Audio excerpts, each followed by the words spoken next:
चमगति उठते ताणी सुरति सरकार चमगति उठते ताणी सुरति सरकार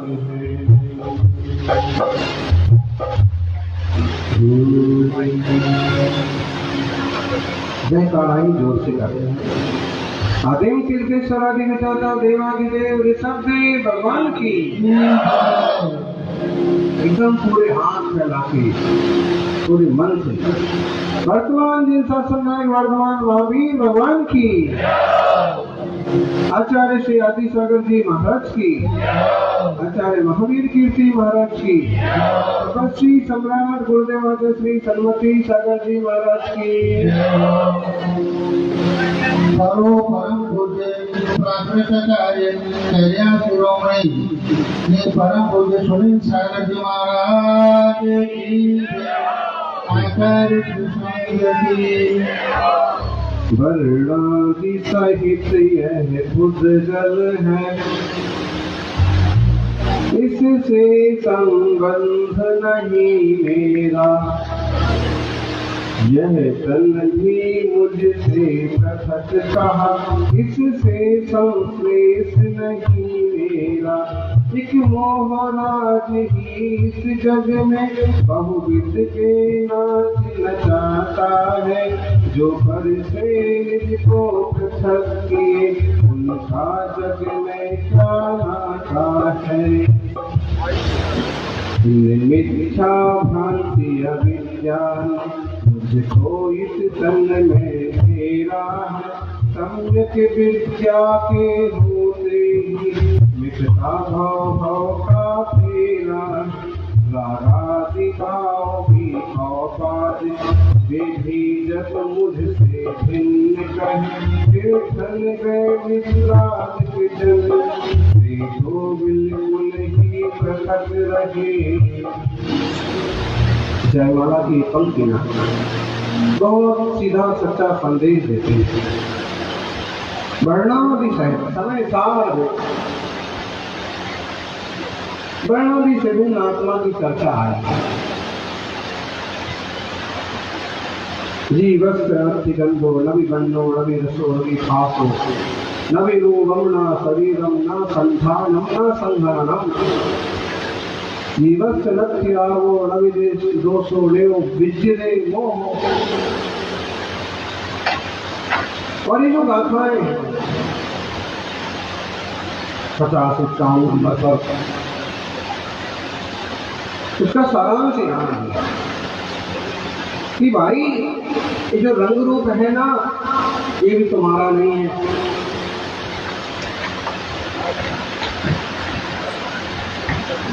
लोग तो कहते हैं कि मैं गोरा हूँ हम गोरुम हम साउरम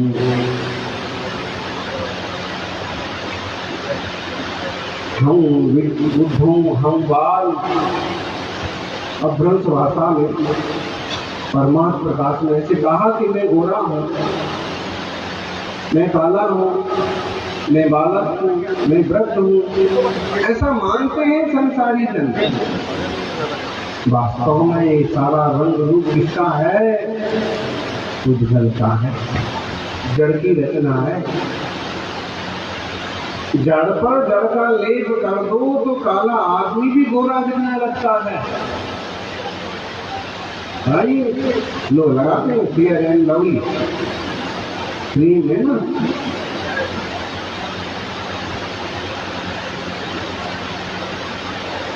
मालूम पड़ा पहले जितने अच्छे दिखते थे लगाते और उससे और भद्दे दिखने लगे।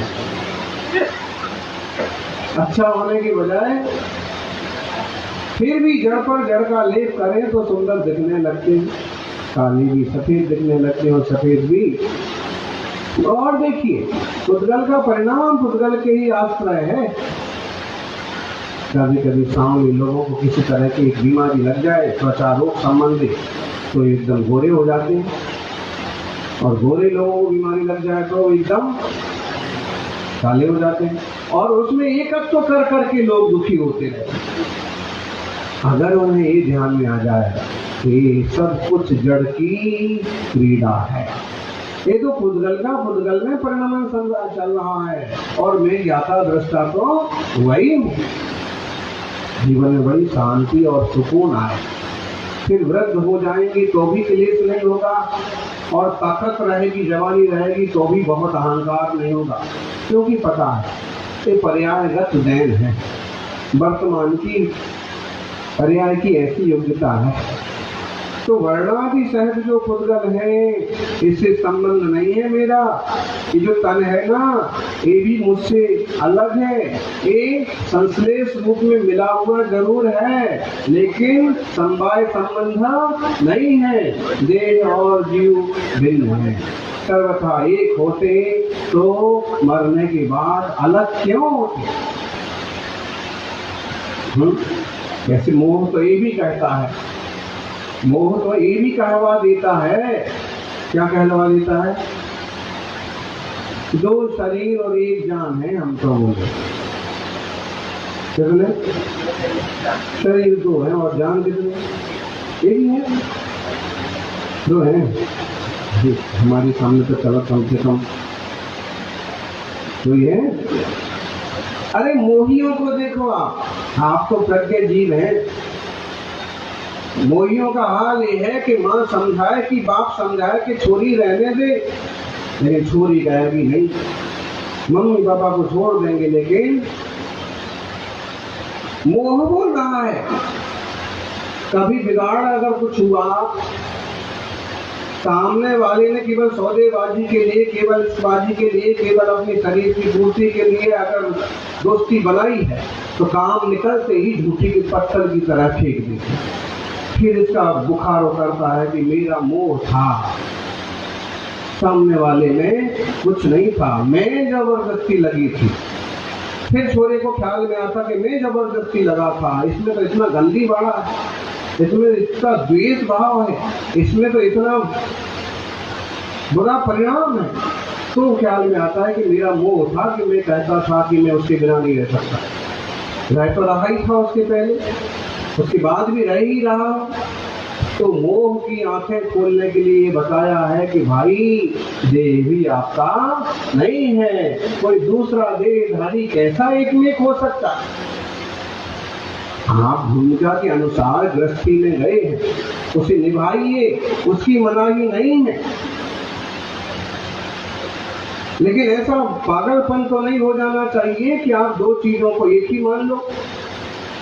और जब घटना घटती है ना तो दो चीजें आपने एक मान रखी थी, और जब दुर्घटना घटती है कि उसने धोखा कर दिया, तो या तो अब उसकी जान लो या खुद आत्महत्या करो।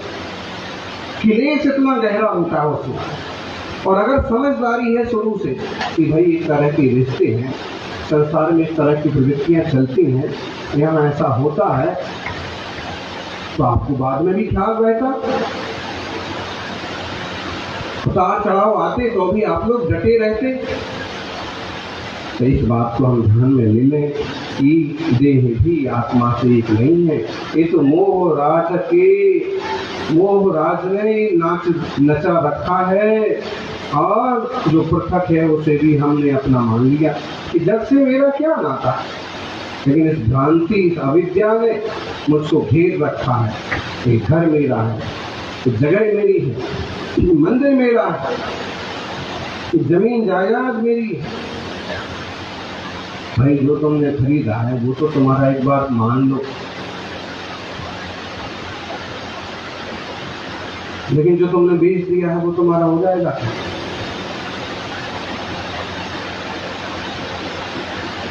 जो तुम्हारे नाम नहीं वो तुम्हारा हो जाएगा। अगर आप राग बस कहो कि मेरा घर है, ठीक है, घर तुम्हारा। अगर आप किसी जिनालय की सेवा कर रहे हैं तो जिनालय आपका हो जाएगा क्या? व्यक्ति घर में खुद का गृह चैत्यालय बना लिया है तो आप उसे कहेंगे मेरा है, सार संभाल करेंगे। लेकिन अगर वो सामूहिक और सामाजिक जिम्मेदारी है तो और भाई जो धर्मात्मा बुद्धि वाला होगा वो तो कहेगा कि जिन चैत्यालय भले मेरे घर में है, मेरे पिता ने बनाया है, लेकिन कोई भी श्रावक यहाँ दर्शन के लिए आ सकते हैं। दर्शन करिए, भगवान सबके हैं चैत्यालय तक। आजकल आप देखिए शरीर का और कर्म और नो कर्म का लोभ या मोह तो समझना दूर की बात है। लोग इतनी मोटी मोटी बातें समझने को भी तैयार नहीं है। रुपया पैसा तो मान लो एक बार आपका हाथ में है, सोने का कड़ा आपने पहन रखा है, उसे आप अपना कहो, समझ में आता है। लेकिन किसी पद का क्या रूप होता है जिसे लोग छोड़ना नहीं चाहते।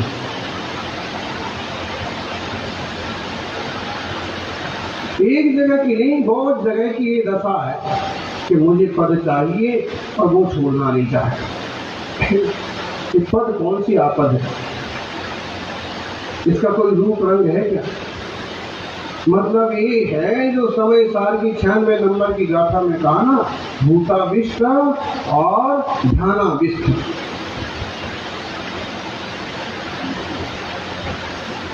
आदमी वही रहता है, लेकिन जब अमुक तरह का पद लगा रहता है तो कुछ अलग ढंग से अपने आप को फील करता है कि ध्यानाविष्ट हो गया, कि अब मैं अमुक बन गया। समझना, ये भूल है। मैं किसी व्यक्ति की बात नहीं कर रहा हूँ, एक मोह के आवरण किस ढंग से पड़ते हैं वो बात कर रहा हूँ। आज लोभ त्याग का दिन है, सुचेत भावा शौचा, सुचिता के धर्म की बात है। तो हम पवित्रता किसे कहते हैं? हृदय की पवित्रता कब होगी? जब तक पदार्थों के प्रति लोभ और मोह पड़ा है, पद प्रतिष्ठा का भी लोभ और मोह पड़ा है, तब तक सुचिता का भाव पूर्णता को प्राप्त नहीं हो सकता। इसलिए जो प्रज्ञ लोग होते हैं ना, बुद्धिमान जन, वो कहते हैं कि भाई ये तो जिम्मेदारी है, अगर कोई और संभालना चाहे तो लो, संभालो, करो, कोई बात नहीं।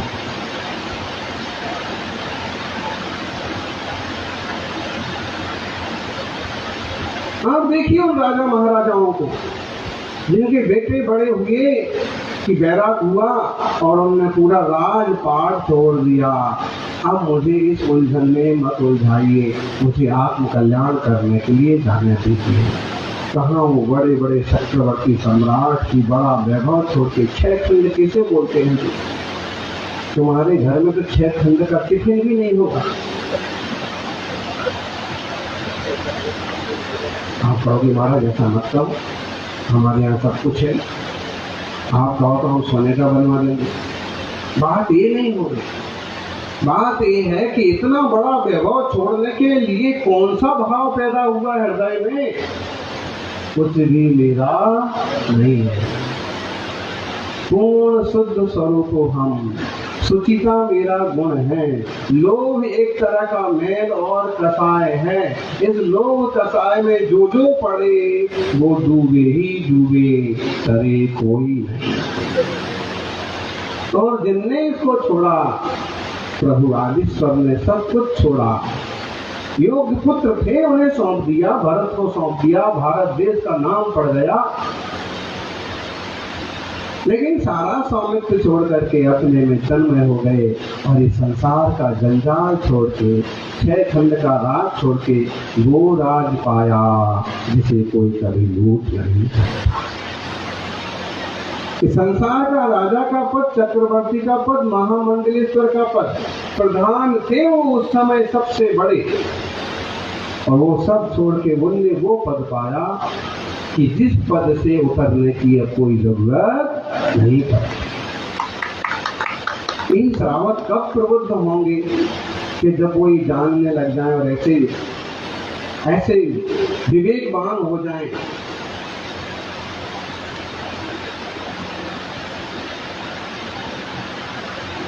ऐसा कब होगा? देख लीजिए, एक ही मंदिर की, एक ही प्रांगण की, एक ही नगर की 2-2, 3-3 समितियां बना लेते हैं। इससे क्या हो जाएगा भाई? एक ही गांव में 4 घर रहते, उसमें कहो 2 मंडल बन जाए, तो उससे क्या होगा? 2 आदमी यहाँ खड़े हो जाएंगे, 2 वहाँ खड़े हो जाएंगे, वो इसको गाली देगा, वो उसको गाली देगा, वो किसी तरह की अच्छाई की कोशिश करेगा, वो किसी तरह की अच्छाई की कोशिश करेगा। बल नहीं बन पाएगा, पावर नहीं बन पाएगी। वो जाएगा विधायक को बुलाने के लिए, क्षमा मानी का पधारी, ये जाएगा विधायक को बुलाने के लिए, क्षमा मानी, विधायक चक्कर में पड़ जाएगा। है 150 तो आदमी है और किधर जाना है मुझे? भाई मेरे पास टाइम नहीं है, मैं नहीं आ सकता। काय को उलझेगा तुम्हारे जंजाल में? या तो मजबूत ग्रुप हो, बड़े बड़े नेता और शीर्ष लोग हमें क्यों इग्नोर कर देते हैं? उनको अंदाज है।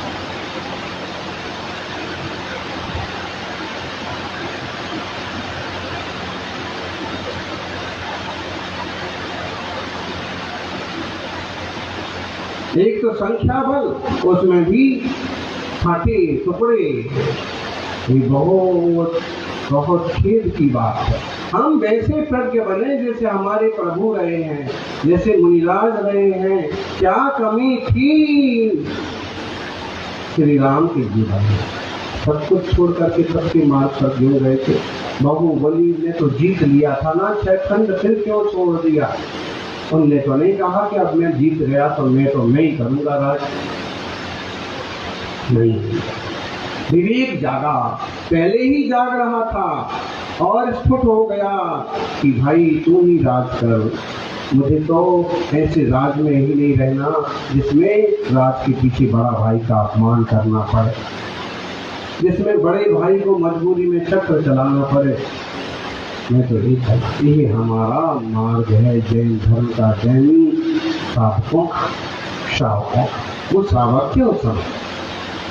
अब इन्हें कौन समझाए कि जरा सा जिनालय है, इसको ही समझ लो। कोई नई टीम संभालना चाहती है, संभालो, लेकिन मैं कैसे छोड़ दूं? फिर मैं ये नहीं कहलाऊंगा, फिर मैं वो नहीं कहलाऊंगा। जन्म जन्म में क्या क्या कहला चुके हैं और कितने बड़े बड़े वैभव पा लिए हैं। इस जरा सी तुच्छ चीज के पीछे इस जन्म से नए वैर के बीज बोने का क्या होता है?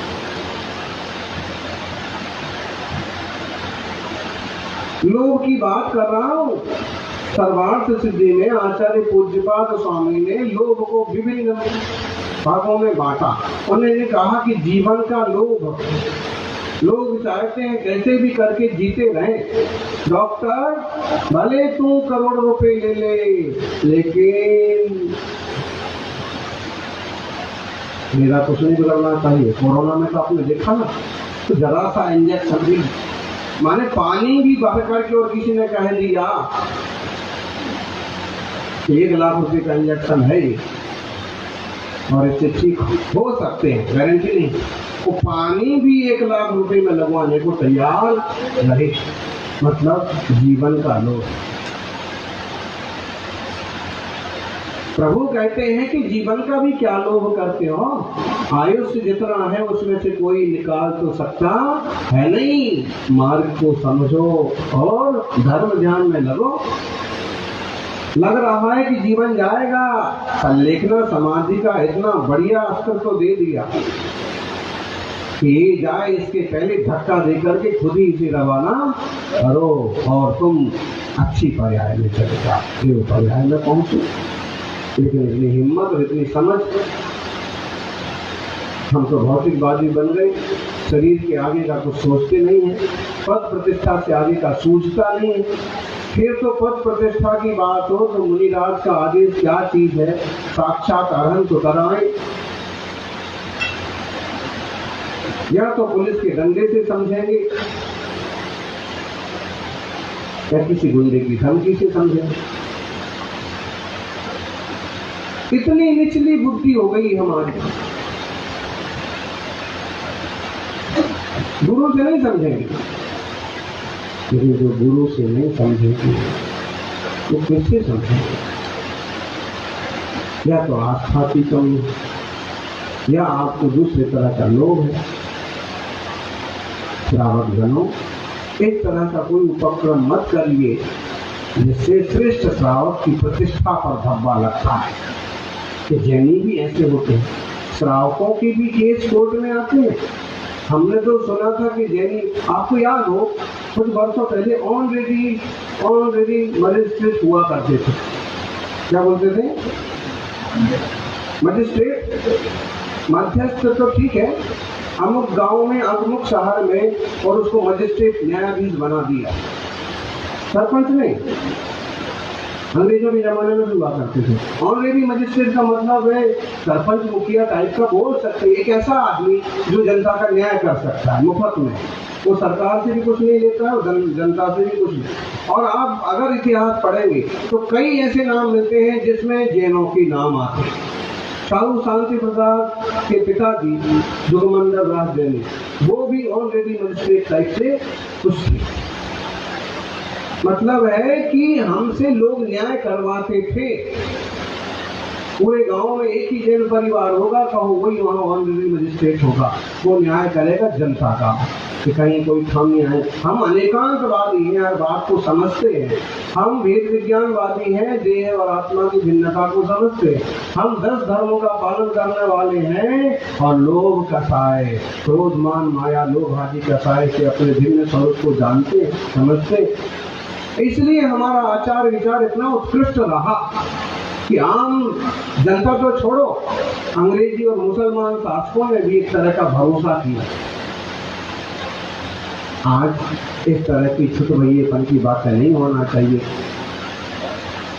कि किसी तरह की पद प्रतिष्ठा को लोभ में आप कोर्ट कचहरी चले गए, अपने श्रावक भाई को भी वहां तक घसीट के ले गए। क्या मतलब है इसका? साधर्मी भाई की परिभाषा आप लोग कब समझेंगे? भाई जैसे एक माँ के पेट से जन्मने के बाद भाई भाई कहलाते हैं, और आज तो भाई भाई का महत्व भी नहीं समझेंगे, क्योंकि पैदा ही एक होता है। 2, 4, 5 पैदा हो और फिर वो आपस में रहें तो भाई भाई का मतलब समझ में आए। तो जैसे एक माँ से जन्मे बेटे भाई कहलाते हैं, ऐसे जिनवाणी माँ के पेट से जन्मे साधर्मी भाई कहलाते हैं। भाइयों में भी जैसे कभी थोड़ी खींचतान हो जाए तो भी न्याय के लिए वो बाहर नहीं जाते हैं। वैसे ही धर्मात्मा श्रावकों को समझना चाहिए, अपनी बेइज्जती क्यों कराते हैं? अपनी इज्जत अपने हाथ में। ये बात ध्यान रखो, बंदी मुट्ठी लाख की, खुल गई तो खाक की। आप जब तक बंद मुट्ठी है, बाहर तक बाहर बातें नहीं फैली हैं, तब तक आप बहुत अच्छे हैं। एक दिन यहाँ मंच पर नाटक हुआ था और उसमें चल रहा कि सुख कहाँ, सुख की खोज। और उसने कहा अमुक कपल जो है बहुत सुखी है और बहुत मिलता जुलता है और एकदम आदर्श कपल है ना। और जब उसकी सच्चाई मालूम पड़ी कि एक इधर भाग रहा है, दूसरा उधर भाग रहा है, एक दूसरे को पसंद नहीं कर रहे, तो जिन्हें आदर्श माना जा रहा था उन्हीं को देख करके सुख की खोज करने वाले ने कहा अरे ये भी तो आपस में लड़ते हैं, यहाँ भी कहाँ सुख है।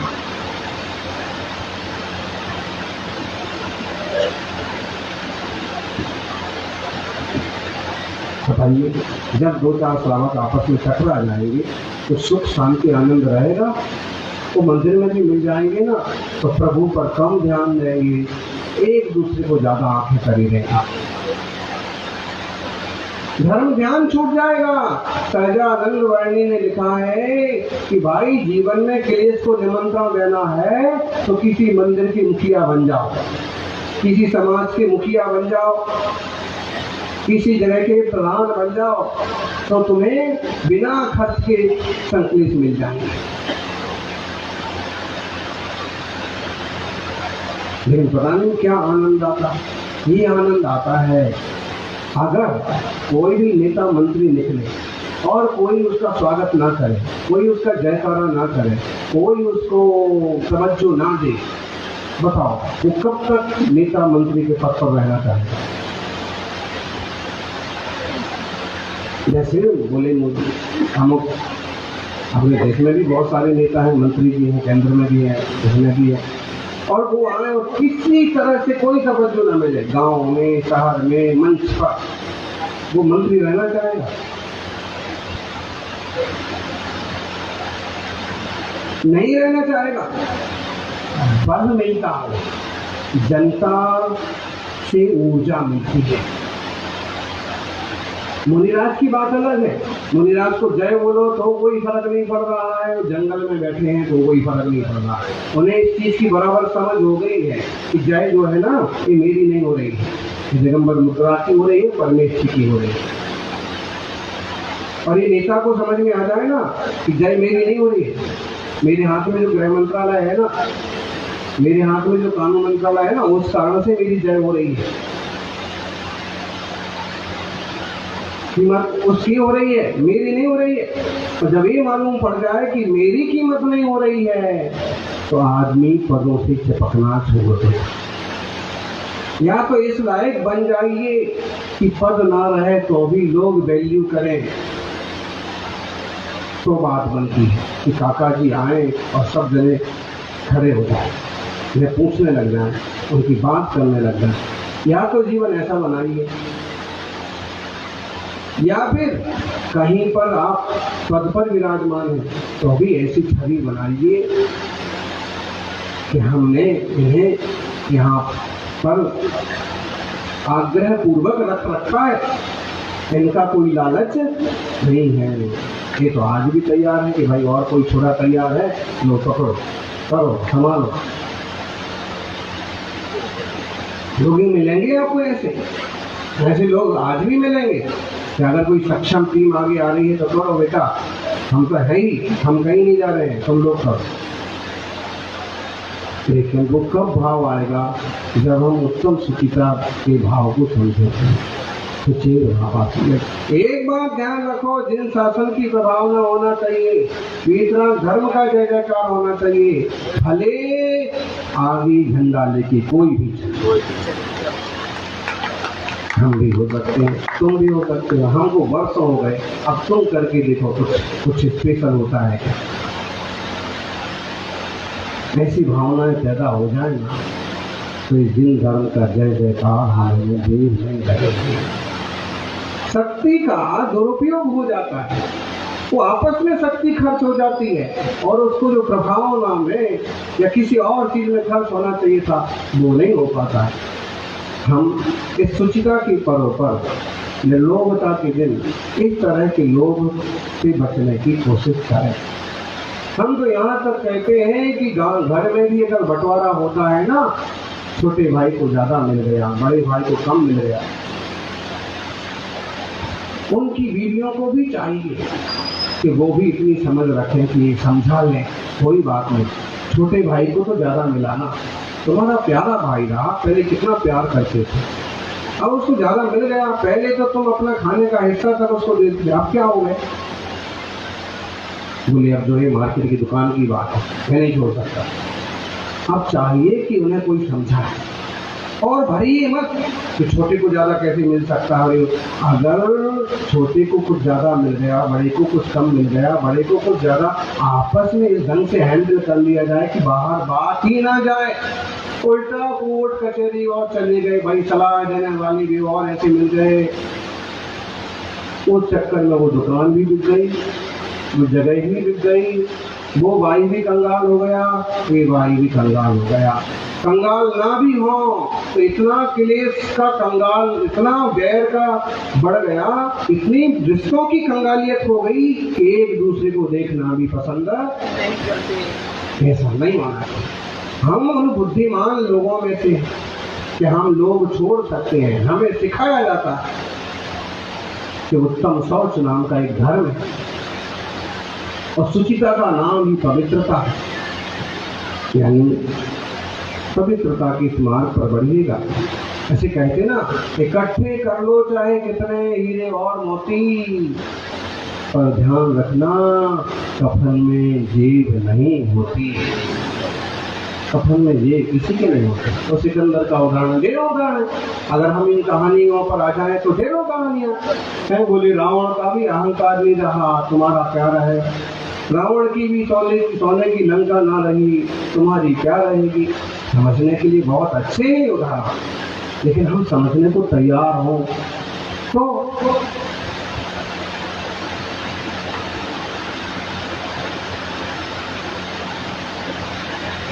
तैयार होना पड़ेगा। अगर हमें अपनी छवि अच्छी बना के रखना है, जिन शासन की महिमा को बढ़ाना है, रिश्तों की अहमियत बनाए रखना है, तो इस बात को समझना पड़ेगा कि धन पैसा ही सब कुछ नहीं है। बोले पैसा तो और कमा लेंगे, भाई कहां से लाएंगे। बुद्धिमान आदमी कहता है कि अगर इस कारण से भाई का रिश्ता, समाज का रिश्ता, सामाजिक बंधन टूट गया तो हम इस समाज और कहां से लाएंगे। पर तो हम कहीं और भी पालेंगे, लेकिन एक घर बिखर गए, मेरे से दूर चले गए, तो हम इतने लोग कहां से लाएंगे। ऐसा भी तो सोचना चाहिए। उत्तम सोच धर्म। आप कहो महाराज जी शास्त्र से व्याख्या क्यों नहीं करते हो। आड़े तिरछे तीर क्यों चलाते हो। सीधी छेनी से जब पत्थर की मूर्ति नहीं बनती है ना, तो कई बार छेनी टीढ़ी करके ही लगाना पड़ता है, ताकि वो कठोर भाग निकल जाए और समाज की एक सुंदर मूर्ति बनकर के सबके सामने आ जाए। निश्चित रूप से हमारी सोच साकार हो।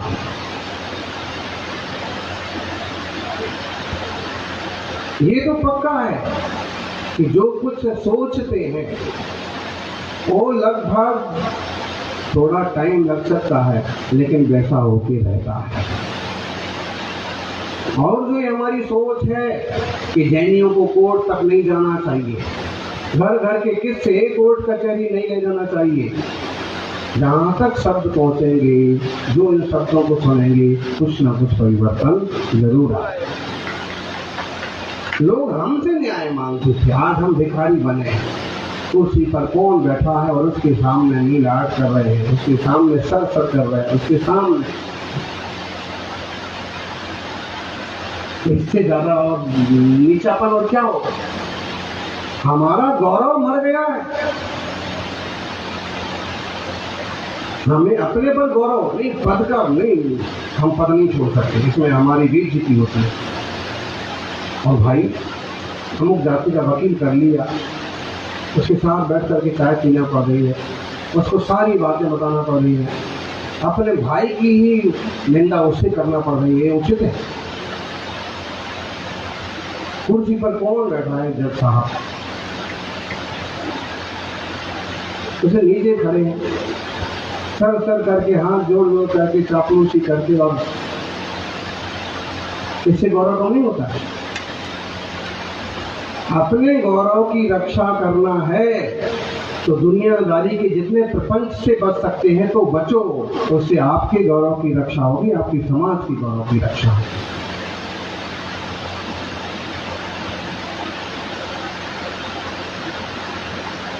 कलेक्टर भी आए तो सम्मान के साथ बोल के जाए कि मैं ऐसे समाज के बीच में आया हूं कि जिसके बड़े से बड़े जुलूस में भी पुलिस की जरूरत नहीं पड़ती,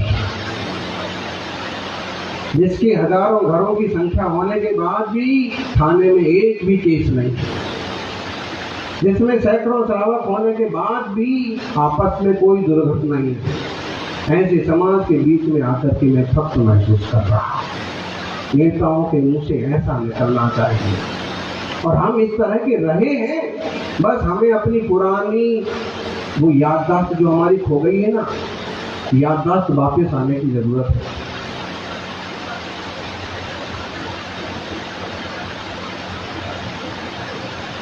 कौन से क्या हो गई और क्या होंगे, आओ विचारें बैठ करके ये समस्याएं सभी इस पर विमर्श करिएगा। बहुत सारी बातें हैं, सामने से तो हम कुछ बोलेंगे नहीं, ऐसे ही चलता रहेगा। कुछ लोगों को अच्छा लगता रहेगा, कुछ लोगों को बुरा लगता रहेगा, लेकिन अच्छा बुरा लगाने के लिए मैं कुछ नहीं बोलता।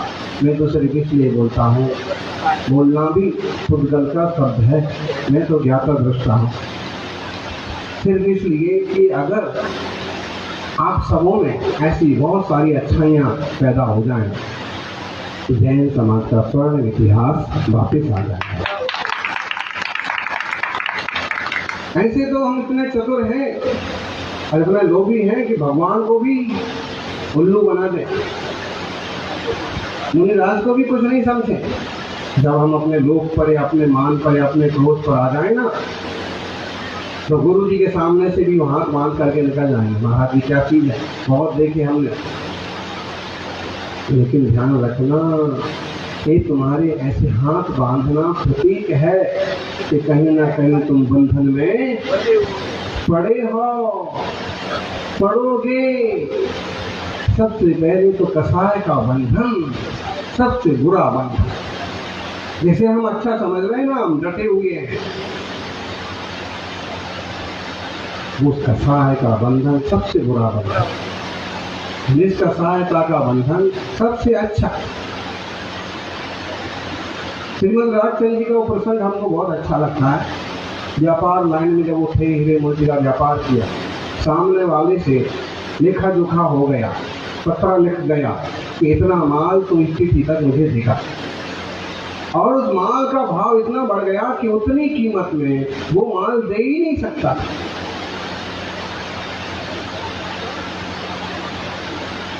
उसने उनके साथ स्वाध्याय में आना बंद कर दिया, आसपास दिखना बंद कर दिया। एक दिन उन्होंने विचार किया कि बात क्या है, इतना बढ़िया ट्रैवलर आजकल दूर दूर रहता है। उन्होंने ध्यान लगाया, याद आया कि इसका एक रुपया लिखा हुआ पड़ा और एक में माल का देनदार है, और माल इतने स्तर तक पहुंच गया कि अपना घर बेच करके भी ये सौदा पूरा नहीं कर सकता। वो उसके पास उसके घर पहुंचे। घर पहुंचते ही वो एकदम से कांप गया। होता है ना ऐसा, किराएदार आ जाए, कर्ज मांगने वाला आ जाए तो कांप गया। उसने कहा कि देखिए श्रीमद जी, मैं जो इतना अमीर आदमी नहीं हूँ कि इतना सारा सौदा अभी पूरा कर दूँ, और मेरा तो घर भी बेच दूँ तो भी मैं जो रुपया है पूरा नहीं हो सकता। आप मुझे माफ करिए, मैं धीरे धीरे आपका सब कर दूंगा, मैं बेईमानी करूंगा नहीं, कहीं भागूंगा नहीं। उन्होंने कहा कि भाई तू क्या बात करता है, तो इस कागज से बंधा हुआ है ना, इस कागज के पीछे तूने मंदिर आना छोड़ दिया, तूने स्वाध्याय में बैठना छोड़ दिया, इस कागज से बंधा हुआ है कि तू मुझे इतना देने वाला बनता है। इस कागज से अगर तू बंधा हुआ है, यही कागज को नहीं छोड़ के देखता। आज से ये सौदा कैंसल। ध्यान रखना, राजचंद्र दूध पी सकता है, किसी का खून नहीं पी सकता। श्रावक कैसा होता है, इससे बढ़िया उदाहरण क्या होगा।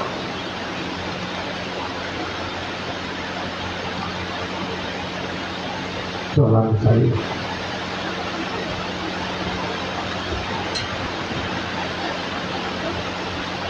हम भी राग श्रवणों के वक्त हैं, वही राज क्या क्या छोड़ के नहीं आए। कहने वाले तो कह देंगे कि फलाने उनके पास कुछ था कि नहीं, कि ऐसे ही छोड़ के आ गए कि कुछ था कि नहीं। लेकिन कभी हिसाब लगाइए, ऐसे ऐसे साधक मिलेंगे कि जो बड़ी बड़ी संपत्तियां छोड़ के आए। कोई ऐसे भी मिलेंगे कि बालपन में भी उन्होंने वैराग्य स्वीकार कर दिया, गृहस्थी के जंजाल में घुसना पसंद नहीं किया। उन्होंने कैसे लोग को जीता। वो गीत आता है, कैसे आप निकले घर छोड़ के ओ मुनिराज, हमसे तो ये नहीं छूटता है, छोटी छोटी झोपड़ी नहीं छूट। आपने कैसे मांग। ऐसे मुनिराज हुए हैं कि शंकर भगवान में आज भी अनेक साधक हैं। अगर हम उनके जीवन चरित्र से सीख लें तो अपने जीवन में भी बहुत सारी अच्छाइयां आ जाएंगी। भाग्यशाली हो। उत्तम सोच धर्म के दिन हम बहुत सारी और कुछ बातें ना बोलेंगे। बस जीवन का भी लोभ होता है, स्वास्थ्य का भी लोभ होता है, धन का भी लोभ होता है, पद का भी लोभ होता है, प्रतिष्ठा का भी लोभ होता है, आयुष्य का भी लोभ होता है, ढेर तरह के लोभ होते हैं। हमें चाहिए कि हम निज चैतन्य प्रभु को पहचान करके और कर्म की उदयाधीन दशाओं को पहचान करके निर्लोभ स्वभाव वाले निज भगवान आत्मा को पाने का प्रयास करें। सुचिता अत्यंत पवित्रता को पाए। जन्म जन्म की आदत लगी हुई है हमें चीजें पकड़ने की, इसलिए हम जो भी पकड़ में आता है बिल्कुल पकड़ लेते हैं और चिपक जाते हैं। लेकिन जब एक भेद विज्ञान हो जाए कि बहुत पकड़ लिया लेकिन कुछ भी मेरा नहीं हुआ, जब कुछ मेरा होता नहीं है तो बुद्धिमानी से छोड़ देना नहीं भला है। जो जानेगा वो जागेगा और रास्ते बनेंगे। हम अपने किसी कसाई के कारण से देवशास्त्र गुरु की अवमानना न करें और कोशिश करें कि साधर्मियों की भी अवमानना ना हो। विवेक पूर्वक सारे रास्ते निकलते जाएं। सुचिता चौथे नंबर पर आया। क्रोध छोड़िए भाई, मान घमंड छोड़िए भाई, छल कपट छोड़िए, छल कपट कर करके कुछ मत करिए तो सुचिता का धर्म जीवन में आएगा। और जिसके जीवन में शौच धर्म आएगा वो एक दिन तीर्थंकरों के मार्ग पर चलने वाला बन जाएगा। जय बोलिए 24 तीर्थंकर भगवान की जय।